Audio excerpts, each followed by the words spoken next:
El Hadj Samba Diop président régional de la FENAPES Louga mbir mi dafa nekk mbir moo xam ne mii lu ñu tiitaloon la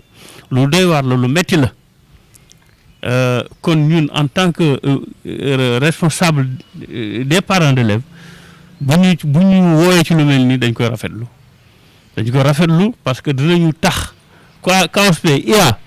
ak les IEF bu ñu waxtaanee yaakaar naa ne mën nañu trouver solution boo xam ne mi dina doon lu baax ci élèves yi dina doon lu baax ci parents d'élèves yi. ak suñu liggéey ci waar yi mooy taxaw ci kanamu élèves yi taxaw ci kanamu enseignants yi taxaw ci kanamu parents yi parce que situation bi dafa laaj loo xam ne lii il faut que ñu conjuguer suñuy effort il faut que ñu ñëpp ñu conjuguer suñuy effort di dem ci parents yi di dem ci même dans les radios di dem di wax pour yee xale yi yee parents yi kenn ku ne nga xam dëgg yàlla état bi ngi def effort waaye nag xam nañ ne aussi moyen bariwul donc il faut que parents d'élèves yi ak tout ñëpp ñi nga xam ne ñi ngi gravité autour de l'école daal kenn ku nekk nga dugal ci sa loxo pour que au moins ñu mën ko réussir ndax xam nañu suñu njëriñ la ñun ñëpp. Ce que je déplore surtout, c'est ce budget résiduel qui est attribué à cette organisation qui a une grande ambition de prendre en charge, de rectifier et d'accompagner véritablement l'école dans ce contexte au moins de pandémie pour au moins pousser le Sénégal à réussir davantage cette capacité de résilience dont il a fait montre à la face du monde. Même si vous avez au-delà de ce déficit de psychologues conseillers, je pense qu'ils ont du pain sur la planche, même s'ils se montrent extrêmement engagés et disponibles à porter le défi. Il y a encore, ils ont dit que dans la répartition, 69 acteurs seront touchés, donc 23 par département, par IEF. Donc pour dire tout simplement, quand on parle de dérisoire, c'est pourquoi je te dis qu'au-delà de ces personnes ressources qui manquent, il y a encore ce budget résiduel qui n'est pas à la hauteur des ambitions assignées. Donc pour dire que l'État a une très belle option, a mis un dispositif pertinent qui répond à un besoin urgent d'assistance et d'accompagnement de l'école dans ce cadre de la pandémie, mais il faut y mettre les moyens pour pouvoir réussir. Non, on propose aujourd'hui que d'autres canaux de financement soient véritablement visités et que les personnes influentes soient invitées à venir vers ça, à venir donc accompagner ce grand projet. xam nga bu ñuy wax mooy dama wax rek peut-être plan d'action bi ñuy déroulé nii xëy na ku ko bëgg a séentu fu sore mën nga ci juum waaye dama wax sànq ni la ñun loolu daanaka mën nga ci juum waaye dama wax sànq ni la ñun loolu daanaka dañu nu ñaax dañu teg ci yoon ni lii war ngeen koo def te bu ngeen ci soobu jàpp leen ci lii. ka la jox loolu la jox la yóbbal nag kooku moom moo la ñaax te kooku moo la soññ pour que yow nag ki sa xalaatu bopp ak ki sa xam-xam ki sa koom-koomu bopp nga seeti fexe noo ca mën a wute leneen loo ci dollee ndax yoon wi gën a neex gën a leer ba tax na psychologue conseil yi nga xam ne am nañ ko fii ci centre d'orientation bi defe naa mat nañu juróomi conseiller au moins yi nga xam ne ñu ngi fii te ñooñu defe naa ni personnel lañu ba nga xam ni bu académie bu nekk soxla ndax ñoom ci wàllu orientation donc ñoom ñoo nañ ciy jàppale mais surtout ci wàllu conseil ak ci jamono ji ñu toll nii ñuy wax accompagnement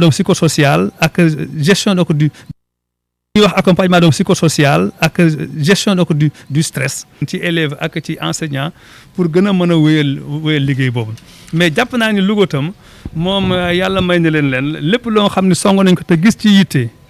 gis ci mbaax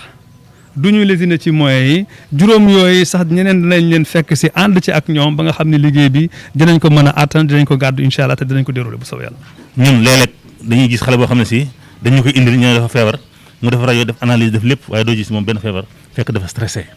donc loolu mooy li nga xam ne si ci la ñu war a taxaw léegi nag bu ñu formé xale yi ñoom dañuy nekk ay relais maanaam nan la ñuy mesure barrières yi nan lañ koy respecté nan la ñuy protéger woo bu ko defee bu ñu yeggee seen kër tamit la ñuy def ci école ba mën koo defaat ci biir kër gi ndax gannaaw mag ñi ñoom ñoo gën a exposé wu xale yi nga xam ne dañuy génn dinañ ci école yi gannaaw foofu ñu ngi fay jël ñu ngi ay matuwaay yooyu ñu aussi war nañ ko xam bu ko defee bu ñu egg si kër gi tamit imposé ko seen parents yi donc loolu day am mais former aussi jàngalekat yi former évidemment personnel bi nga nekk moo xam ne moo nekk ci école yi boo defee xale yi am ay jafe-jafe nekk en situation de stress ñoom aussi ñu mën a xam ban taxawaay lañ ci mën a taxaw. C'est des comités qui ont été mis en place au niveau central, qui sont décentralisés au niveau des académies. Donc c'est des comités qui sont sous la direction de l'inspecteur d'académie et avec l'animation des psychologues conseils des CAOSP. C'est pour venir en appui aux agents, aux acteurs scolaires, pour les accompagner sur le plan psychosocial, les aider à affronter ce contexte particulier de Covid-là et pour participer à la réussite des enseignements-apprentissages. Donc on va organiser des actions de sensibilisation, on va former les acteurs scolaires, que ce soit les chefs d'établissement,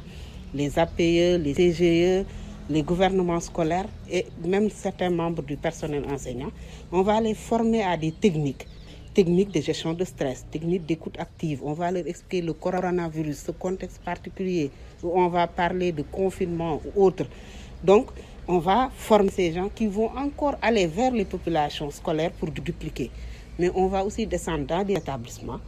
où, par exemple, l'établissement est impacté. Il y a quelqu'un qui a été infecté, qui est en tout, ou bien ces sources de stress. On a vu que les résultats des élèves ne sont pas bons parce qu'il y a des difficultés. Les psychologues conseils vont être sur place pendant des journées et accompagner ces élèves, les aider à traverser ces difficultés.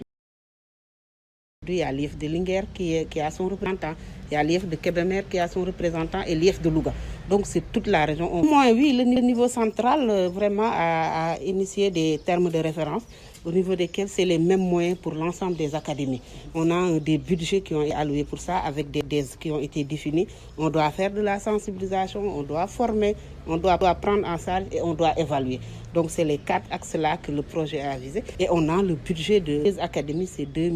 685 581, je pense, qui est le budget alloué pour le déploiement de ces activités. Maintenant, on ne compte pas s'arrêter. Nous, on compte développer des stratégies au niveau local pour capitaliser d'autres fonds et ramener et vraiment élargir notre action pour toucher le plus grand nombre d'élèves, de personnel enseignant et de CE pour vraiment la réussite d'un tel dispositif.